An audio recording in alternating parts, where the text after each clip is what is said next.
Welcome to the world of mystic science.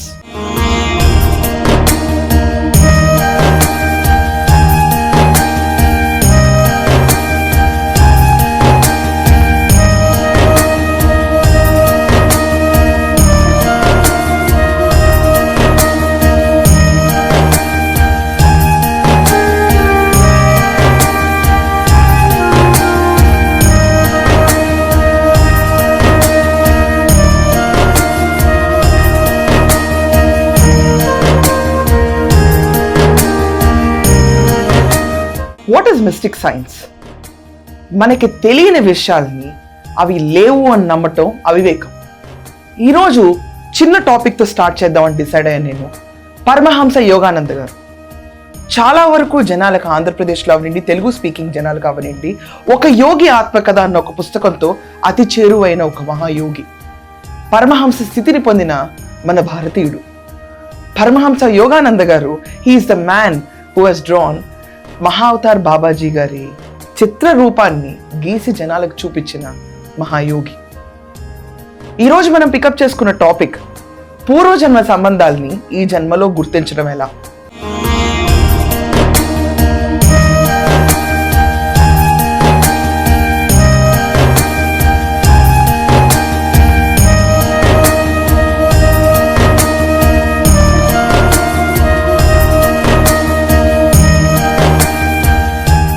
Observe చేస్తే చాలా మందిని మనం కలుస్తూ ఉంటాం. ప్రతి ఒక్కళ్ళని కళ్ళలో కళ్ళు పెట్టి చూసినా కూడా అప్పటికప్పుడు వచ్చిన spur of moment and attraction వల్ల వీళ్ళు మనకి తెలుసు అనుకుంటాం. కానీ కొన్ని సంబంధాలు ఉంటాయి, చూసిన వెంటనే ఎన్నో ఏళ్ళ నుంచి వీళ్ళు మనకు తెలుసు, అరే వీళ్ళని మాత్రం నేను ఎక్కడో చూశాను, వీళ్ళు నాకు బాగా తెలిసిన వాళ్ళు. ఇలాంటి భావాలు మనలో ప్రేరేపిస్తూ ఉంటాయి. మనం ఎక్కడైనా కలిసామా? ఇది వరకు మనం ఎప్పుడైనా చూసామా? లేకపోతే ఇప్పుడున్న సోషల్ మీడియా హవాలో ఎక్కడన్నా పొరపాటున ఫోటో చూసామా అని కూడా రికలెక్ట్ చేసుకోవడానికి ట్రై చేస్తూ ఉంటాం. వాళ్ళే మన పూర్వజన్మ సంబంధాలు.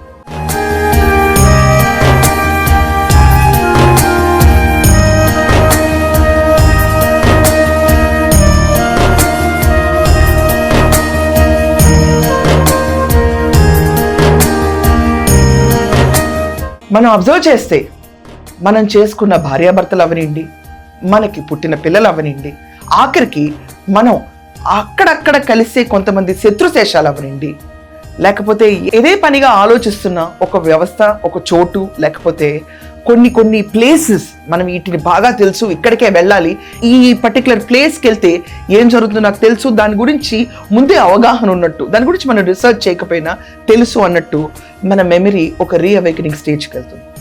That is called soul awakening moment. మనం అర్థం చేసుకుంటే శత్రువులు మన ఇంట్లో భార్యాభర్తలుగా రావచ్చు, పూర్వజన్మ ప్రేమ వాసనలు తల్లి తండ్రి కూడా మన పిల్లల్లా రావచ్చు, లేకపోతే మన స్నేహితుల్లా రావచ్చు, లేకపోతే అవకాశం లేకపోతే ఆఖరికి మనం చేసుకునే పోయే వాళ్ళ రూపంలో రావచ్చు.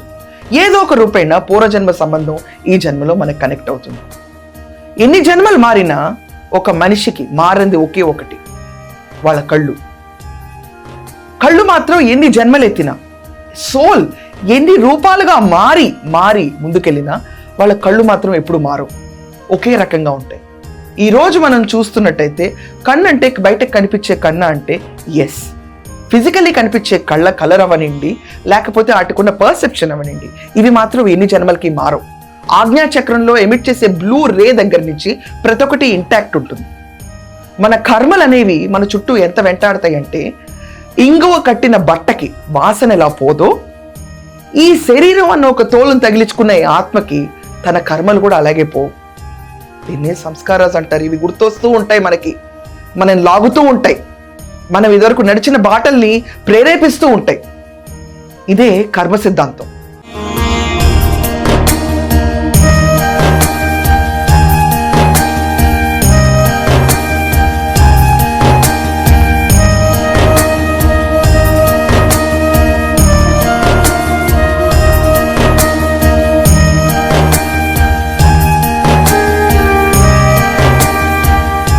ఈరోజు మనం అబ్జర్వ్ చేస్తే మనం ఎవరికి పుట్టాలన్నది కూడా ముందే మనం నిర్ణయించుకుంటాం. ఏ తల్లి గర్భాన్ని ఎంచుకోవాలన్నది కూడా మన ఆత్మ తనకు తను నిర్ణయించుకుని ఆ గర్భంలోకి వెళ్తుంది. ఇక్కడ ఈక్వేషన్స్ చాలా సింపుల్గా మ్యాచ్ అవుతాయి. మీకు ఎలాంటి రకమైన తల్లి కావాలనుకున్నారు, మీకు ఎలాంటి కోర్ క్వాలిటీస్ ఉన్న పిల్లలు కావాలనుకుంటున్నారు, ఆ తల్లి గర్భానికి ఈ శిశువు అటాచ్ అవుతుంది. అదే రకంగా మనం ఎవరినైతే విపరీతంగా ద్వేషిస్తామో ఈ సంబంధం కూడా కంటిన్యూ అవుతుంది. కార్మిక్ రియాక్షన్ అనేది మంచి చెడు రెండు కలిసి ఉంటాయి. కార్మిక్ రియాక్షన్లో ఒక శత్రువుని పదే పదే స్మరించకు వదిలేయని ఎందుకు అంటారంటే, నువ్వు ఇది ఆపకపోతే నీ ఆత్మ ఇంగువ కట్టిన బట్టలాగా ఇదే వాసనని కంటిన్యూ చేసి ఈ శత్రుత్వాన్ని ముందుకు తీసుకెళ్తా ఉంటుంది. ఈ శత్రువు రేపు నీ ఇంట్లో కొడుకోవచ్చు, లేకపోతే నువ్వు చేసుకునేవాడు అవ్వచ్చు, లేకపోతే నీకు దగ్గరగా ఉండే మిత్రుల్లాగా వచ్చి శత్రువుగా కూల్చే పర్సన్ కూడా అవ్వచ్చు. ఇదే ఆత్మ మళ్ళీ రిపీట్ అవుతుంది, మీ చుట్టూ తిరుగుతూ ఉంటుంది. సో రుణశేషాల్ని కట్ చేసుకుంటే వెళ్ళిపోతేనే మరుజన్మలో శత్రుశేషం తగ్గుతుంది. చాలా మంది అనుకుంటారు, ఈ రోజు మనం కలిసాం ఒకళ్ళని, వీళ్ళు బాగా నచ్చారు, సో ఇది మా పూర్వజన్మ సంబంధం అని. ఇది ఐడెంటిఫై చేయడానికి ప్రతి ఒక్కళ్ళు ఒక డీప్ ట్రాన్స్ ఆఫ్ మెడిటేషన్లోకి వెళ్ళాలి. మన సోల్ అండ్ బాడీని ఒక పర్ఫెక్ట్ ఆల్టిట్యూడ్లో మెయింటైన్ చేయాలి. పరమహంస యోగానంద గారు ఆఖరికి యోగ నిద్రలోకి ఎలా వెళ్ళాలనే క్లాసెస్ కూడా నేర్పించారు. సబ్ కాన్షియస్ మైండ్ యాక్టివ్గా ఉంటుంది. అది ఫీడ్ అయిన డ్రీమ్స్ సబ్ కాన్షియస్గా పనిచేస్తూ ఉన్నంత కాలం మనం ఒక స్టేబుల్ మైండ్ సెట్లోకి వెళ్ళాం. The moment we practice stable mind set and learn how to sleep deep and focus, ఖచ్చితంగా మనం చెప్పగలుగుతాం, వీళ్ళు నాకు ఎప్పటి నుంచో తెలుసు, వీళ్ళు ఇప్పుడే తెలుసు. కొత్తగా ఏర్పడిన బంధం ఏది, పాత బంధం ఏది అని తెలుసుకోవటం క్రిస్టల్ క్లియర్గా మన ఆత్మకి చాలా easy task. Yoga is not magic, sword swallowing or crystal gazing, but it's the art of super living as discovered by the ancient sages of India in 1500 BC. If the Western brothers only could learn the methods of the yogis, then they would learn to live 100 years in perfect health, happiness and great success. You people do not sleep correctly and allow your sleep to be disturbed by the mental movies of dreams. You subconsciously worry about unpaid bills and troubles.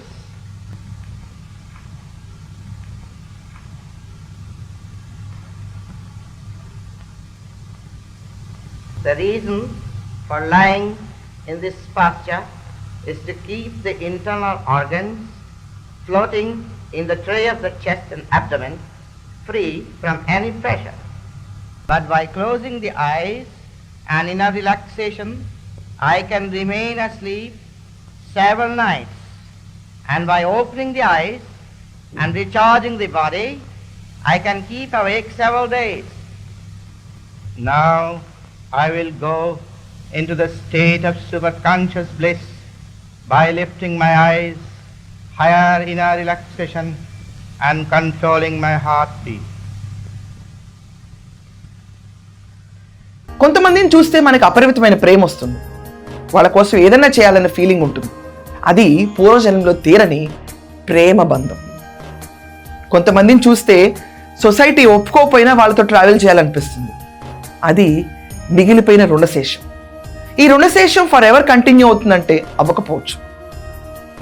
మనం అర్థం చేసుకుంటే పచ్చిగా ఉన్న కొబ్బరి మట్టని తుంచడం ఎంత కష్టమో ఎండిపోయిన తర్వాత ఊరికే ఇలా చేత్తో అంటే పడిపోతుంది. అలాగే మనకున్న రుణం అనేది తీరిపోయిన తర్వాత ఆ ఆత్మతో మన సంబంధం తెగిపోయి చాలా సునాయాసంగా బయటకు వెళ్ళిపోయి కొత్త సంబంధాలను ఏర్పరచుకుంటూ ఉంటుంది. సో అందుచేతనే ప్రతి ఒక్కరు యోగ సాధకులు ఏం చెప్తారంటే, దేనిపైన అపరిమితమైన ప్రేమ పెంచుకోకు, దేనిపైన అపరిమితమైన ద్వేషం పెంచుకోకు, ఎవరిని శత్రువులా చూడకు, ఎవరిని అంత ఆప్తుల్లా చూడకు. ఎందుకంటే మరుజన్మ అనేది ఉంటుంది. ఆ మరుజన్మలో ఇవే క్యారెక్టర్స్ మళ్ళీ రోల్ అవుతూ ఉంటాయి. నువ్వు ఏదైతే ఆలోచిస్తావో, నువ్వు ఏదైతే ప్రేమిస్తావో, నువ్వు దేనికోసం అయితే ప్రేరేపణకు గురవుతావో అవే నీ మరుజన్మను శాసిస్తాయి. This is called mystic science. ఈ సైన్స్లో మనం ఇంకా డీప్గా వెళ్ళి ఆలోచిస్తే, ఎందుకురా నేను ఇలాంటి ఇంట్లో పుట్టాను అని చాలామంది ప్రశ్నించుకుంటారు. ఏ అంబానీ ఇంట్లో పుట్టాల్సిన నేను ఈరోజు ఒక సర్వసాధారణమైన మిడిల్ క్లాస్ ఇంట్లో ఎందుకు పుట్టాను అని. బట్ ఈ కాంబినేషన్ ఒకసారి అర్థం చేసుకుంటే, మన సోల్ ఆస్ట్రల్ వరల్డ్స్కి ట్రావెల్ చేసిన తర్వాత, చనిపోయిన తర్వాత తనకి తను బేరీ చేసుకుని అన్బయాస్డ్గా ఉండి తన తప్పొప్పుల్ని అట్ ద సేమ్ టైం తన కోరికల్ని, వాంఛల్ని, తనకున్న భావాలన్నింటినీ ఒకే ప్లాటర్లో పెట్టి తన కర్మానికి అనుకూలంగా ఉన్న ఊమ్ని వెతుక్కొని ఆ ఊమ్లో ప్రవేశిస్తుంది. ప్రవేశించేటప్పుడు మదర్ ఊమ్ కూడా వాళ్ళ పాత కర్మ సిద్ధాంతాలన్నీ జోడించుకుని ఇక్కడ ఒక పర్ఫెక్ట్ మ్యాచ్ ఏర్పడినప్పుడు ఆ ఇంట్లో మనం వెళ్తాం చూస్తాం. సో ఇక్కడ ఎక్కడ కూడా choosing a mother is what soul does, it's not father. Soul ఎప్పుడు మదర్ని చూస్ చేసుకుంటుంది. అందుకనే మదర్తో బంధం అనేది చాలా గట్టిగా ఉంటుంది when compared to fatherly bond.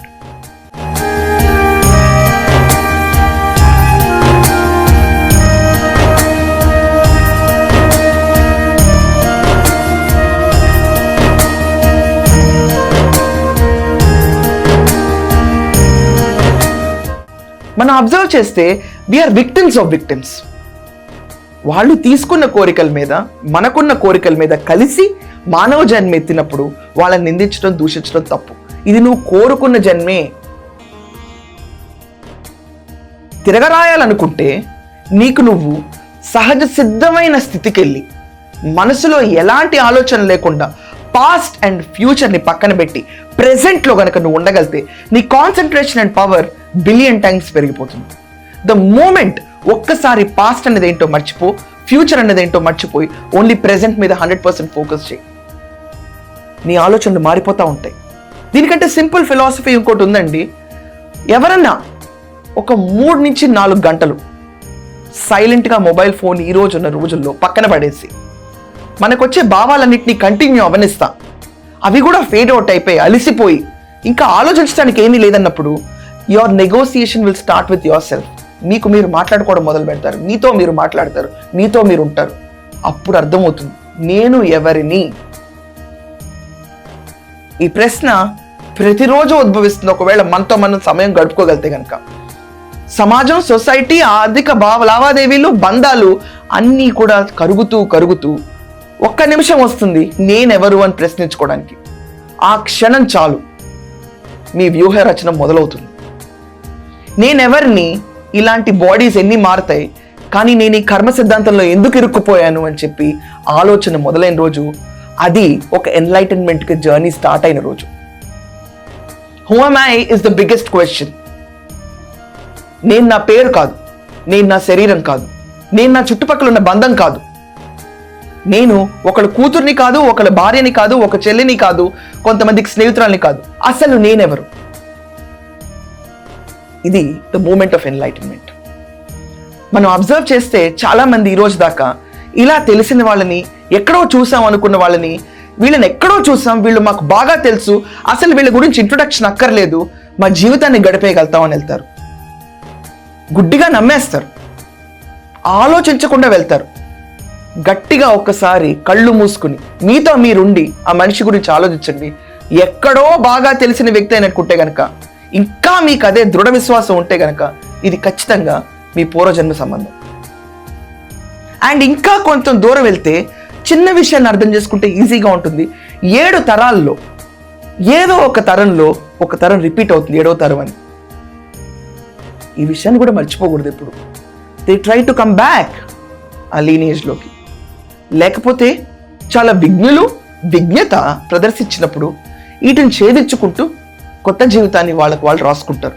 లేకపోతే కర్మ సిద్ధాంతం ఈ లూప్లో ఉన్నంత వరకు మనం కలిసే వాళ్ళు, మనకు బాగా తెలుసు అనుకున్న వాళ్ళు, ఇన్స్టెంట్గా కర్మ ఇలా అటాచ్ చేసేవాళ్ళు, సోల్ కనెక్టివిటీ తొందరగా కనెక్ట్ అయ్యేవాళ్ళు ఖచ్చితంగా మీ పూర్వజన్మ వాసనలే. ఇలాంటి వాళ్ళు మీకు ఎవరైనా ఎదురయ్యారా?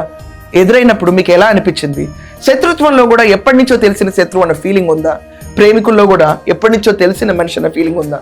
అలాంటి వాళ్ళ గురించి మీరేమంటారో ఒపీనియన్స్ కమెంట్స్లో మెన్షన్ చేయండి. ఇలాంటి మిస్టిక్ స్టోరీస్ రోజుకొకటి మీ ముందుకు తీసుకొస్తాను. Because soul journey is very important to learn. Thank you.